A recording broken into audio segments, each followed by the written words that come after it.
Sign it, Alton. Just one signature and everything ends. My hands were trembling when Uncle pushed those papers in front of me. I couldn't understand how this was happening just 4 days ago.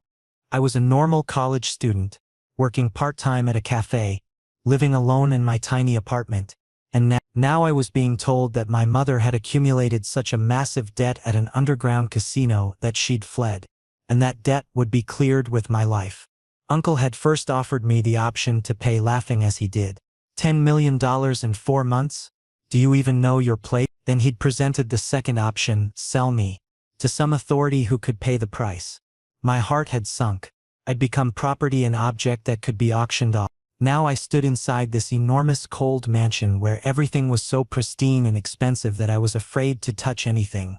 Uncle had led me to a bedroom door and said, "This is your room. Living here, sleeping here, staying alive here, everything will run according to the will of the man who's taken you. Understood?" I'd said nothing, just watched his retreating back as the door closed. I was left alone, completely empty. The bedroom was large but felt suffocating, like I couldn't breathe. I thought maybe I was dreaming, but then the door opened, and the man Uncle had told me about walked in. Addison Kane. At first glance I knew this wasn't someone you could have a conversation with. His eyes were steel gray, completely emotionless. No softness anywhere on his face. His suit was black, perfectly tailored, and he walked as if every step was calculated. He approached me, looked me up and down, then spoke. "What's your name?" My voice caught in my throat. "A. Alton," I somehow managed to say. He didn't smile, just gave me a glance. "All right, Alton. There are some rules here. First rule, you don't talk to anyone about me. Second rule, when I call, you come. Third rule, don't try to run. Understood?" I just nodded. He leaned toward me, so close I could smell his cologne, dark, intense. "Good," he whispered, then straightened and walked away. I stood there alone, drenched in fear, wondering how my life was about to be destroyed. I couldn't sleep that night, just those gray eyes spinning in my mind. Addison Kane, the city's most dangerous mafia boss. And now I was his property. The bedroom felt like a cage, even though it was spacious. Cream-colored walls, a king-sized bed with silk sheets, floor-to-ceiling windows that showed nothing but darkness outside. There was a bathroom, attached marble floors, a bathtub that looked like it belonged in a luxury hotel. Everything screamed wealth, but none of it felt welcoming. It felt cold, clinical, like a beautiful prison cell.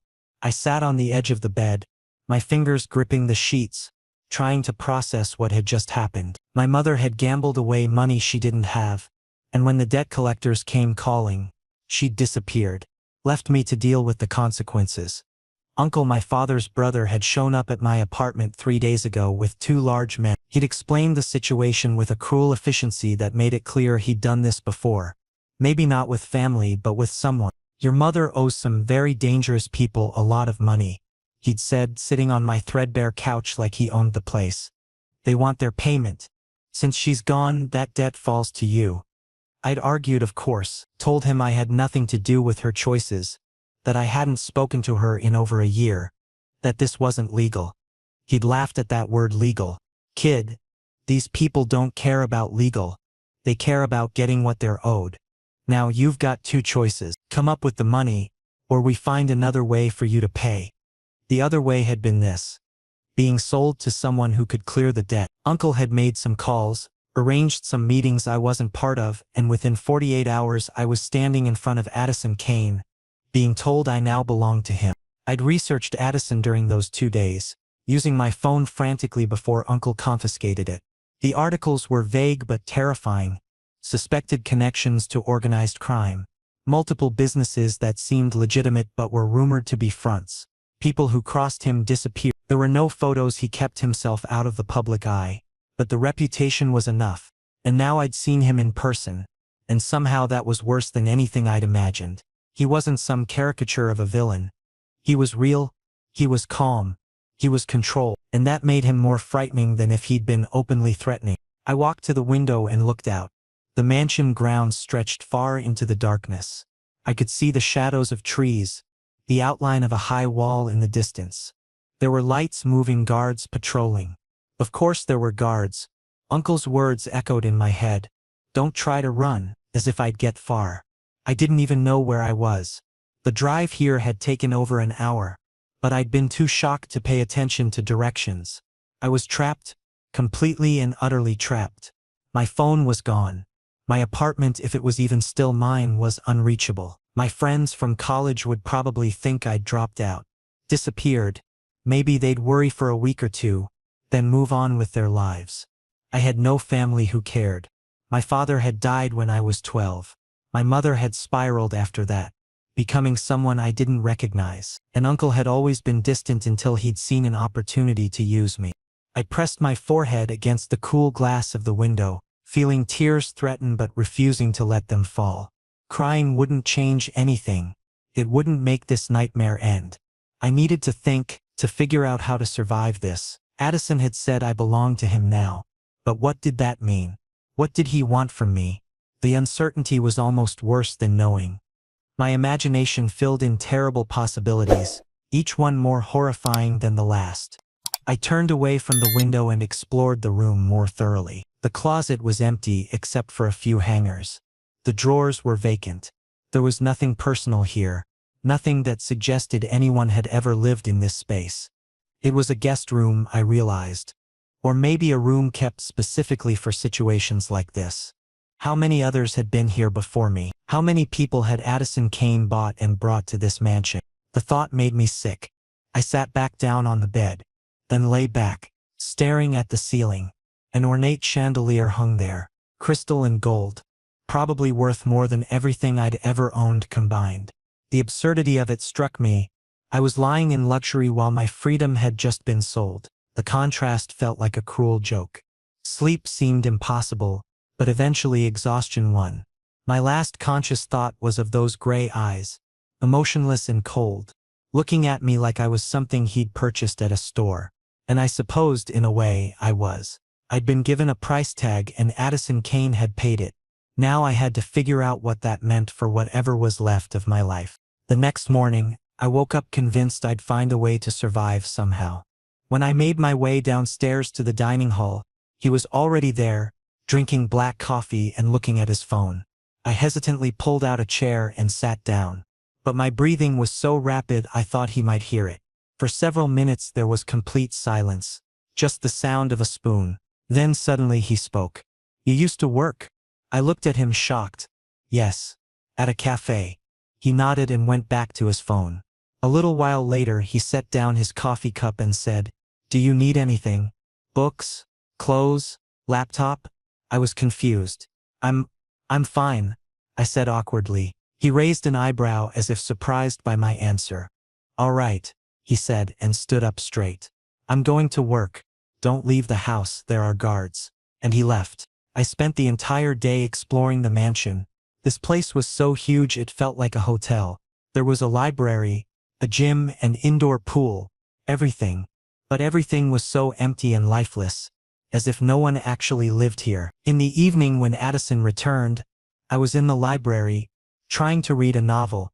He stood in the doorway watching me, like he couldn't understand what I was doing. "You're reading?" he asked. I held up the book to show him. "Yes. There are a lot of books here." For the first time, I saw a strange expression on his face. Maybe interest, maybe surprise. "You like books?" he asked.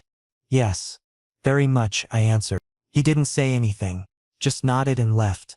But that night when I was in my room, there was a knock. I opened the door and a staff member stood there, holding a package. "Mr. Kane sent this for you," she said. I opened the package and inside were 3 new books. The genres I liked. There was also a note. "The library has old books. These are new." My heart felt strange. What was this? Kindness? Or another form of control? But when I lay in bed for the first time I thought that maybe Addison wasn't as much of a monster as I'd imagined. Maybe he was lonely too. Like me. Maybe he had a story he'd never told anyone. And maybe, just maybe, this wasn't as bad as I'd thought. But still, I knew this was wrong. I wasn't here by choice. I was here because I had a price. And that truth was tearing me apart from the inside. The morning had started strangely. When I'd opened my eyes for a brief moment I'd forgotten where I was. Then reality crashed back and I remembered I was in Addison Kane's mansion, owned by a man I didn't know, trapped in a life I hadn't chosen. I'd forced myself out of bed, showered in that enormous marble bathroom, and dressed in the clothes that had mysteriously appeared in the closet overnight. They fit perfectly, which was somehow more unsettling than if they hadn't. It meant Addison or someone working for him had assessed me, measured me, determined my size without my knowledge. The dining hall was intimidating. A long mahogany table that could seat 20 people, but only 2 places were set, one at the head where Addison sat and one several seats down. I'd initially moved toward that distant seat, but he'd gestured to the chair immediately to his right. "Sit here," he'd said, not looking up from his phone. So I had. Breakfast was elaborate, fresh fruit, pastries, eggs prepared 3 different ways, coffee, juice, more food than I could possibly eat. A woman in a white uniform had served us silently, then disappeared. We'd eaten in that uncomfortable silence until he'd asked about my work. His question had caught me off guard because it was normal. Too normal. Like we were 2 people having breakfast together instead of captor and captive. After he'd left, I'd wandered. The mansion was labyrinthine. Grand hallways with paintings that looked centuries old. Rooms that served no clear purpose. Sitting rooms with furniture no one sat on. Parlors with pianos no one played. The library had drawn me in immediately. Floor-to-ceiling shelves packed with books. A rolling ladder to reach the higher shelves. Leather chairs positioned near windows. It was the first place that had felt alive. Even though it was empty, I'd run my fingers along the spines, reading titles, classic literature, modern fiction, philosophy, history, art books. The collection was extensive and eclectic. Someone had spent time building this library, curating it. Was it Addison? Did a man like him read? The thought seemed impossible, and yet the evidence was all around me. I'd pulled out a novel, something I'd been meaning to read for months, but hadn't had time for between work and school. School. The thought hit me suddenly. What about school? I was supposed to be at class right now. I was in the middle of the semester. Would they drop me for non-attendance? Would anyone even notice I was gone? The reality of my isolation became sharper.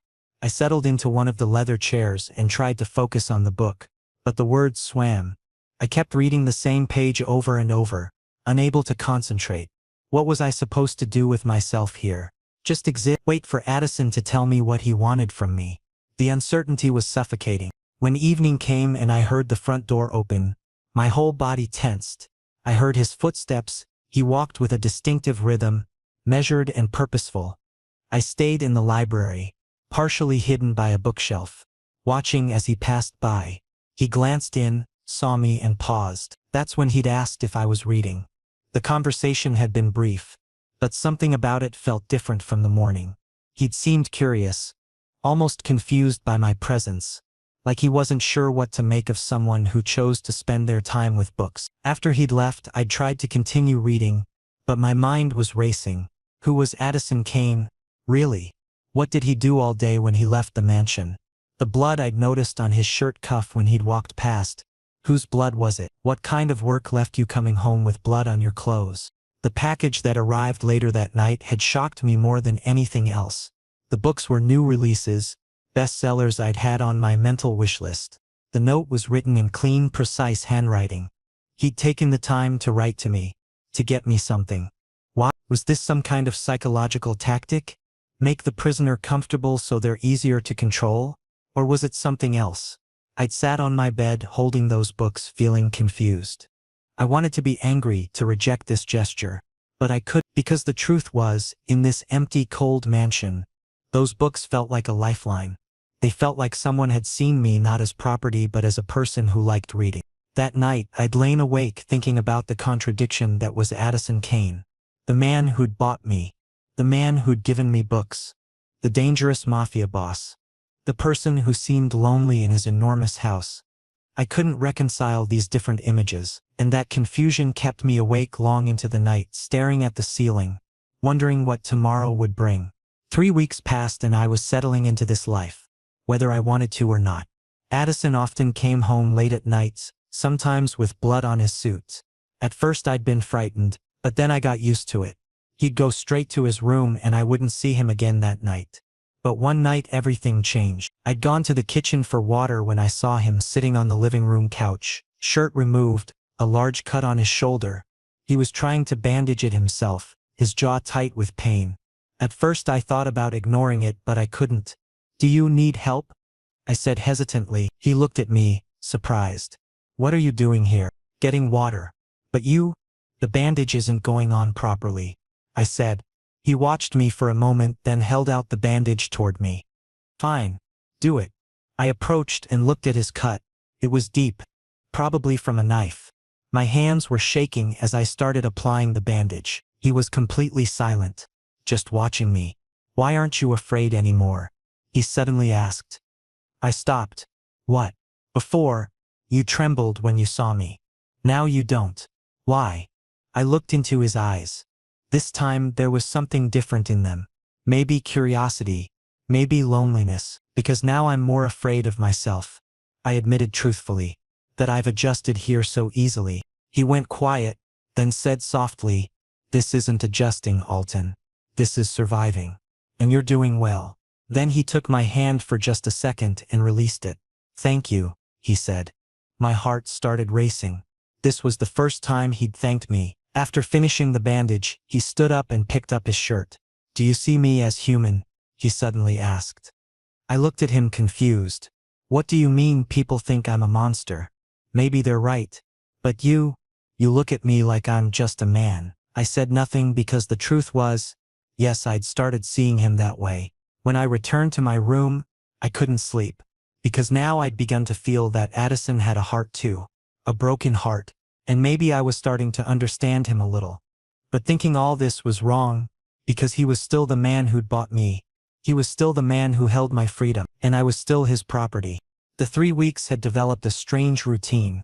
Addison left early each morning. Usually before I woke up, though sometimes I'd catch him at breakfast. He rarely spoke, but when he did, his questions were oddly personal. He'd asked about my major at college, English literature. He'd asked about my favorite authors, whether I preferred fiction or nonfiction, what I wanted to do after graduation. These conversations felt surreal, like we were two normal people getting to know each other, not a man and the person he owned.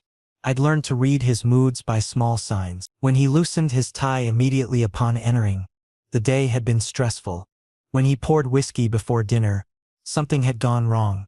When he disappeared into his study without a word, I knew not to disturb him. The night I'd helped him with the bandage, I'd noticed more than just the cut. His torso was covered in scars, some old and faded, others more recent.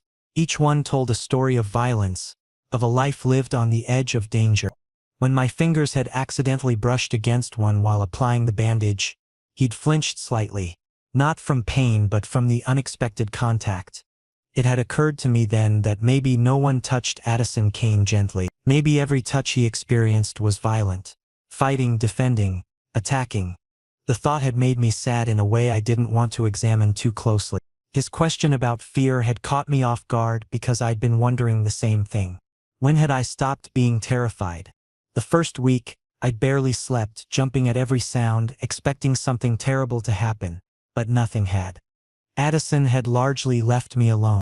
I had free reign of the mansion except for his study and bedroom. I ate well. I had books, access to the gym, the pool. In terms of comfort, I was better off than I'd been in my cramped apartment. But comfort wasn't freedom, and I never let myself forget that this gilded cage was still a cage. What he'd said about surviving versus adjusting had stayed with me. Was there a difference? Wasn't survival just long-term adjustment? I'd been mulling over these philosophical questions when I should have been thinking about escape. But where would I go? I had no money. Uncle had taken everything when he'd sold me. I had no phone. I didn't even know the address of this mansion. And even if I managed to get away, the debt would still exist. The people my mother owed would still come looking for payment. At least here I was safe. The irony wasn't lost on me. I felt safer in the house of a mafia boss than I did in the outside world. His admission about seeing me as human had created a shift between us. After that night, things changed subtly. He started eating dinner at home more often, and he'd gesture for me to join him. We'd eat in silence mostly, but sometimes he'd ask me about my day. What had I read? Had I used the gym? Was there anything I needed? These questions felt like he was checking on me, making sure I was okay. It was confusing because it contradicted everything I'd expected. I thought he'd be cruel, demanding, violent. But he was none of those things. He was distant, yes. Closed off, absolutely, but not cruel. One evening about a week after the bandage incident, I'd worked up the courage to ask him a question. We were in the dining room, finishing dinner, and I'd said, "Can I ask you something?" He'd looked up from his plate, expression neutral. "Go ahead." I'd hesitated, then pushed forward. Why did you agree to this? To having me here?" He'd set down his fork carefully, his gray eyes studying me. For a long moment he didn't answer, and I thought maybe I'd crossed a line. Then he'd said, "Your uncle approached me through intermediaries. He needed someone who could clear a significant debt quickly and quietly. He'd paused, seemed to reconsider his words. I needed something else. It was a transaction that benefited both parties. But I wasn't a party," I'd said quietly. "I didn't agree to anything." His jaw had tightened slightly. "No, you didn't. And I'm not going to pretend that's fair or right." The honesty had surprised me. I'd expected him to justify it, to make excuses. But he didn't. He'd simply acknowledged the truth that I'd been treated as an object, not a person, and that it wasn't fair. It wasn't an apology, but it was something. We'd finished dinner in silence after that. But it had felt different. Like we'd established some kind of understanding. I still didn't know what Addison wanted from me, why he'd really agreed to this arrangement, but I was beginning to think maybe he didn't fully know either. That night, lying in bed, I'd thought about broken hearts. Addison had one, I was sure of it now. Something had damaged him, made him into this closed-off, carefully controlled person. And maybe, in some twisted way, we weren't so different. We were both people shaped by circumstances we hadn't chosen, trying to survive in situations we hadn't wanted. The difference was that he had power and I didn't. He could leave any time. I couldn't, and that difference mattered more than anything else. 2 weeks later, Addison made me a strange offer. He wanted to take me outside. Just dinner. Somewhere normal, he said while we were having breakfast. I looked at him shocked. "Why?" "Because you've been locked in here for 5 weeks. And I don't want to watch you go insane," he said plainly. I couldn't refuse. Truthfully, I desperately wanted to go outside. So that evening, we went to an Italian restaurant, a place that felt normal, elegant. Addison wore casual clothes. It was the first time I'd seen him without a suit. In a black turtleneck and dark jeans, he looked different. Human, approachable. During dinner we actually talked, had a real conversation. I told him about my college, about my dreams. He listened quietly, occasionally giving a small smile. "You wanted to be a writer?" he asked with curiosity. "Yes. But it's probably not possible anymore," I said sadly. "Why not?" he asked seriously. "Because I'm here. With you. This world isn't mine, Addison," I admitted truthfully. He set down his glass and leaned toward me. "Whatever this world is, Alton, your dreams haven't ended. Remember that." In that moment, for the first time I felt like maybe my feelings were changing toward him. Maybe I wasn't seeing him just as a jailer anymore. Maybe there was something else drawing me to him. But then everything shattered. As we tried to leave the restaurant, suddenly there were gunshots. Addison immediately pushed me down, covering me with his body. "Stay down," he ordered. My ears were ringing. My breath had stopped. A few seconds later it was over. His guards had handled the situation. But when I looked up, blood was flowing from Addison's arm. "Addison," I shouted. "I'm fine," he said through gritted teeth. But he wasn't fine. In the car I removed his jacket and looked at his wound. It was a bullet graze. "This wasn't because of you," he said as if reading my thoughts. "This is my world, Alton. And now you're in it too. I'm sorry." His voice held regret for the first time. It was the first time he'd said sorry. That night I realized that I wasn't just property to Addison anymore. I'd become his weakness. And in this world, weakness meant death. And perhaps I was also feeling fear for myself. The restaurant had been beautiful. Soft lighting, the smell of fresh bread and garlic, classical music playing quietly in the background. We'd been seated in a corner booth, partially secluded from other diners. It had felt almost like a date, which was absurd given our circumstances. But sitting across from Addison, watching him study the menu with genuine concentration, asking my opinion on what to order, it had felt normal. More than normal. It had felt nice. We'd talked about books we'd both read, debated the merits of different authors. He'd been surprisingly well read and his opinions were thoughtful, nuanced. He wasn't just some brutal enforcer. He had depth, intelligence, culture. When he'd asked about my writing aspirations, something in his tone had been tender. Like he genuinely cared about my answer, about my lost dreams. His response telling me my dreams hadn't ended, had struck something deep in my chest. No one had ever encouraged me like that. My mother had always dismissed writing as impractical. My friends had been supportive in a vague way but never truly understood. But Addison, this man who'd bought me, who owned me, was telling me not to give up. The contradiction was dizzying. I'd been about to say something, to thank him maybe, when the first shot rang out. Everything happened so fast. Addison's reflexes were incredible.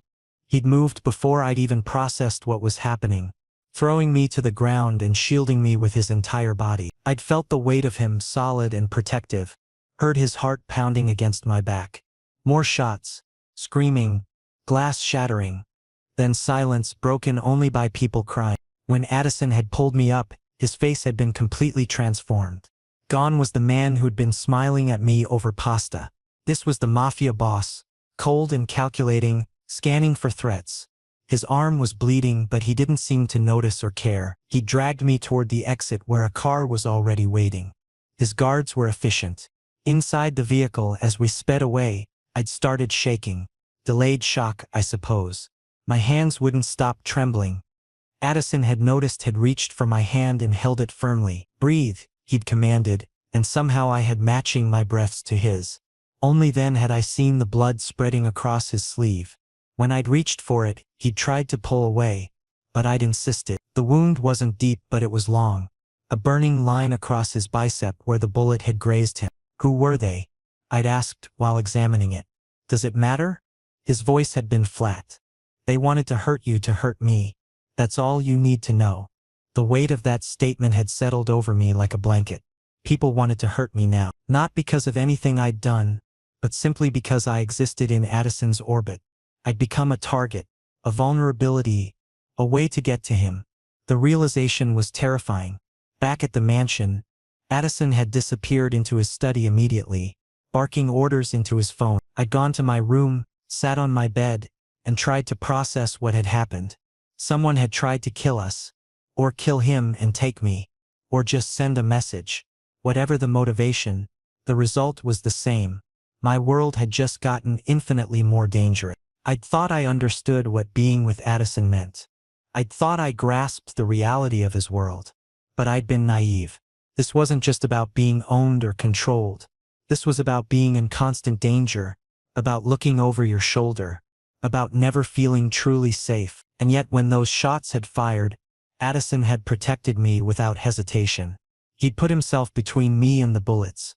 He could have used me as a shield, could have saved himself first. But he hadn't. He'd chosen to protect me, even at risk to himself. That action spoke louder than any words. Later that night, I'd heard him in the hallway outside my room. His footsteps had paused by my door, and I'd wondered if he'd knock. But after a moment, they'd continued on.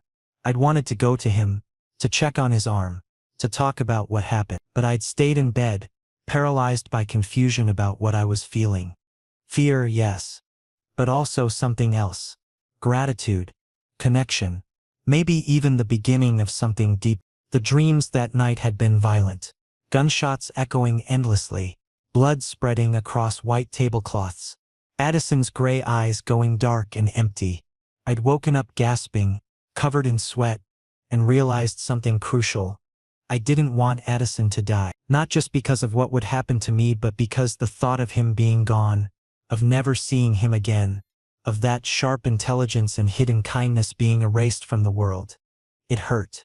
It hurt in a way that told me I'd already crossed some invisible line. I wasn't just surviving anymore. I was starting to care. And that was the most dangerous thing of all. The next morning when I woke up, there was a strange tension in the mansion.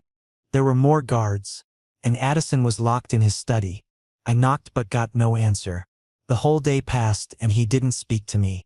That night when I couldn't sleep, I decided I'd go see him, whether he wanted me to or not. The study door was slightly open and I could hear voices inside. Addison was talking to someone on the phone. Yes, Alton's debt has been officially cleared. His mother's name has been removed from the records too. But he doesn't know. My breath stopped. What? If he finds out, he'll leave and I can't let him go. He's become necessary to me. I've fallen in love with him. My heart shattered into pieces. The debt was clear, meaning I was free, and Addison hadn't told me why? Because he wanted to keep me? I pushed the door open hard and burst inside. Addison hung up the phone and looked at me. Guilt was clear in his eyes. Alton, how long have you known? I asked in a shaking voice.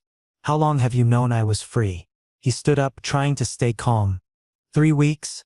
3 weeks? I shouted. You kept me here for 3 weeks when I could have left. You lied to me. You imprisoned me by your own choice.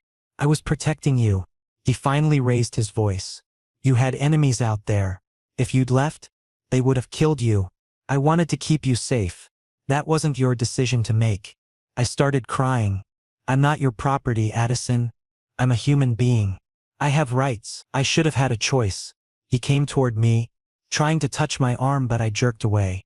Don't touch me. You're the same as everyone else. A control freak. You only see what benefits you. You don't care about my feelings. That's not true, Alton. I love, don't lie. I shouted. If you really loved me, why didn't you tell me the truth? Because you still see me as your property, that's all. I looked at his broken face and ran toward my room. Locking the door, I collapsed on the bed and truly cried for the first time. Because the man I'd started to trust, the man I'd maybe developed feelings for, he'd also betrayed me. He'd also failed to see me as human. All night Addison kept knocking on the door, calling my name, apologizing. But I didn't open the door. Because now I understood that all of this was wrong. Everything. The day had been torture. I'd spent hours in the library trying to distract myself with books. But the words had been meaningless. My mind kept circling back to the previous night. To the shooting. To Addison's body covering mine. To the fear I'd felt at seeing him hurt. I'd been confused about my feelings, unable to sort through the tangle of emotions. So I'd decided to talk to him, to maybe try to understand what was happening between us. That's why I'd gone to his study. That's why I'd been standing outside the door when I'd heard him on the phone. The conversation had been like a knife to the chest. 3 weeks. He'd known for 3 weeks that I was free to go, and he'd said nothing. Every morning when he'd asked how I was, every dinner we'd shared, every small kindness, all of it had been built on a lie. He'd been keeping me prisoner not because of the debt, not because of any obligation, but because he wanted to. Because he'd decided without consulting me that I should stay. The words "I've fallen in love with him" should have meant something, should have softened the betrayal, but they didn't, because love that came with chains wasn't love at all. It was possession. It was control. It was everything I'd feared when I'd first arrived at this mansion. When I'd confronted him, the look on his face had been genuinely distressed. Maybe he did love me, in his own twisted way, but that didn't excuse what he'd done. His justification about protection, about enemies, maybe it was even true. But the point was, he'd made that choice for me. He'd decided what I needed, what was best for me, without giving me any say. Just like my mother had decided to gamble away money that affected my life. Just like my uncle had decided to sell me. Just like everyone in my life had always decided things about me without my input. His attempt to touch me had felt violating after the revelation. I didn't want his comfort, his reassurance. I wanted my freedom. I wanted my choice. The way he'd said, "I was protecting you," had made it worse, not better, because it revealed how he saw things. He was the powerful one who made decisions, and I was the weak one who needed protection. Never mind what I wanted. Never mind my agency. His door knocking throughout the night had been relentless. I'd heard him saying my name over and over. Heard him say, "Please just let me explain." Heard him say, "I'm sorry, I made a mistake." But I'd stayed silent, curled up on my bed, crying into my pillow. The tears had been for everything. For the freedom I'd lost. For the trust that had been broken. For the feelings I'd started developing that now seemed foolish and naive. Around 3 in the morning, the knocking had finally stopped. I'd heard his footsteps retreat down the hallway. Slow and heavy. Part of me had wanted to run after him, to hear the explanation, to try to understand, but I'd forced myself to stay in bed, because this wasn't about understanding. This was about principle. This was about me finally standing up for myself, finally demanding to be treated as a person with rights and choices. The sun had risen on a new day and I'd still been awake, staring at the ceiling, feeling empty. I'd mentally gone through my option. I could leave. Apparently I'd been able to leave for weeks. But where would I go? What would I do? The practical concerns warred with the emotional ones. And underneath everything was a question I didn't want to examine too closely. Did I actually want to leave? Not because I couldn't, but because some part of me wanted to stay. That question had scared me more than anything else. Because it suggested that maybe I'd developed something like Stockholm Syndrome.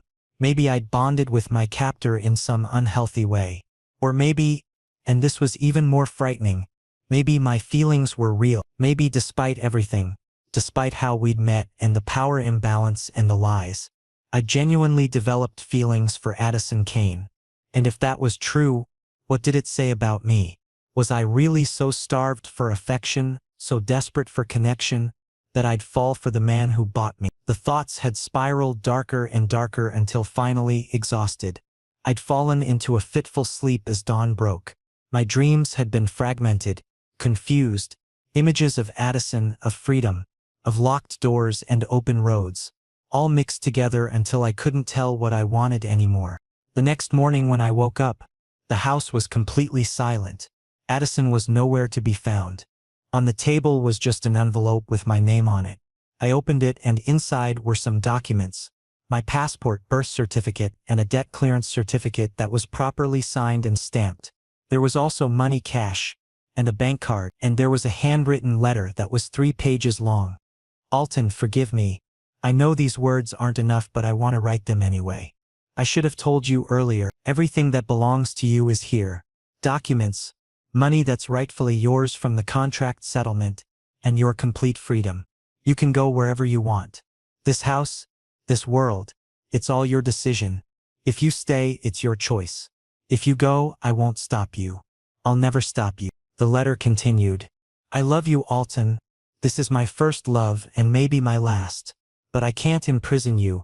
I can't become the person who takes your freedom away. You taught me what it means to be human. You made me realize I'm not just a monster. Maybe I was never worthy of you, but you became my world. If you leave, I'll understand. But if you decide to stay only for yourself, for your own happiness, then I'll be glad. But please make this decision only from your heart. Addison. I stood there reading the letter over and over. Tears came to my eyes, because this was the first time anyone had given me such importance. My happiness, my choices. Over the next few hours I asked myself many questions. If I left, where would I go? I had nobody. My mother had fled. My uncle had sold me. Relatives had used me. College friends were only surface level. And Addison? He'd made a mistake. Yes. He'd hidden the truth from me. Yes. But he'd also protected me, cared for me, respected me in his own way, and now, he'd given me freedom, without any conditions. This wasn't about forgiving him quickly. My heart still hurt. But it was also true that for the first time in my life I was thinking, really thinking from my heart, about what I wanted. And the truth was, I didn't want to run. I wanted to stay here, but on my own terms, by my own choice. When Addison returned in the evening, he was shocked to see me. I was sitting in the living room waiting for him. He stood frozen at the doorway, as if he couldn't believe it. You stayed? He asked in a careful voice. I nodded. Yes. But things will be different now. He slowly approached me, hesitant, as if afraid I'd get angry again. How? He asked. First thing, I'm not your property. I'm your partner, equal. Second thing, you can't hide anything from me. Never. Third thing. I looked into his eyes. If you really love me, you'll have to prove it. Not with words, but with actions. It'll take time for me to trust you again. But I I'll try. He smiled slowly, the first real genuine smile I'd seen on his face. There were tears in his eyes. Deal, he said, and extended his hand forward. I took his hand, and in that moment, for the first time I felt like this was a beginning of a new life. One built on my choice, not someone else's control. Thank you, he whispered. For what? I asked. Because you gave me another chance. I promise, Alton, I'll never disappoint you. I released his hand and stood up. We'll see, I said, but my voice no longer held anger. It held hope. And maybe this is what real freedom means. The freedom that doesn't just come from papers but from the heart. The freedom built from trust and love. And I was ready now for this new life. By my own choice. The hours I'd spent alone that day had been transformative. I'd gone through every document carefully. The debt clearance was legitimate, stamped by officials, witnessed, legally binding. My mother's name had been completely removed from all records. It was as if the debt had never existed. The money Addison had left was substantial, enough to rent an apartment, enroll back in college, live comfortably for at least a year while I figured things out. The bank card had a note attached explaining it was in my name, that I could access it whenever I wanted. He'd thought of everything. He'd given me not just theoretical freedom but practical freedom. The means to actually leave and build a life. I'd walked through the mansion one more time, seeing it differently. This could be my home if I chose. Not a prison, but a home. The library where I'd spent so many hours could be my sanctuary. The garden I'd glimpsed through windows could be a place I actually explored. This life could be mine if I wanted it. But I'd had to be honest with myself about why I'd want it. Was it because I had nowhere else to go? Or was it because of Addison? I'd thought about the man I'd come to know over these weeks. Yes, he'd lied. Yes, he'd controlled information and made decisions without me. But he'd also been kind when he didn't have to be. He'd given me books and space and respect in small ways. He'd protected me with his own body. And now, he'd given me the ultimate gift: choice. Real choice. No pressure, no manipulation, just pure freedom to decide. The letter had been the deciding factor. Reading his words, seeing his handwriting slightly messy, rushed, emotional, had made him real in a way nothing else had. This wasn't some calculated manipulation. This was a man who'd realized he'd made a terrible mistake and was trying to fix it the only way he knew how. By letting go. By giving me power. By making himself vulnerable. When Addison had walked through the door that evening, he'd looked exhausted. His eyes were red-rimmed. His usually perfect appearance disheveled. He'd seen me and stopped completely, like he'd been struck. The shock on his face had been genuine. He'd truly expected me to be gone. That realization had done something to my heart. He'd given me freedom expecting to lose me. That was sacrifice. That was love. Not the possessive, controlling thing from before, but real love that wanted what was best for the other person. Our conversation had been halting, careful. We were both walking on eggshells, aware that this moment would define everything going forward. When I'd laid out my conditions, I'd watched his face carefully. He hadn't argued, hadn't tried to negotiate. He'd just accepted, with what looked like profound relief. When we'd shaken hands, it had felt like a covenant, more serious and binding than any legal contract. This was a promise between two people who'd found each other in the strangest circumstances and were choosing, both of us now, equally, to see where this could go. As he'd stood there, tears in his eyes, I'd felt my own eyes getting wet. This was new, this was terrifying, this was hopeful, and for the first time since that night my uncle had sold me, I felt like I was in control of my own story. Whatever happened next would be because I chose it. And that made all the difference.